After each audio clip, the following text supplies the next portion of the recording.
Maulap na panahon, asahan sa malaking bahagi ng bansa. Maulap na panahon na may kalat-kalat na pag-ulan ang inaasahan sa malaking bahagi ng bansa dulot ng pinagsamang epekto ng amihan at easterlies. Mga dapat malaman. Isa, ang shear line ay nakakaapekto sa silangang bahagi ng Luzon.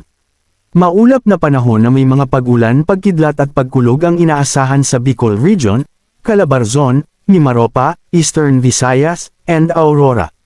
Dalawa, ang amihan ay patuloy na makakaapekto sa malaking bahagi ng Luzon.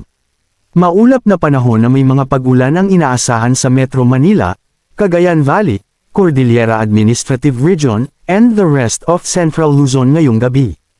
Maulap na panahon ang inaasahan sa natitirang bahagi ng Luzon ngunit may tsansa pa rin ng mga mahihinang pag-ulan.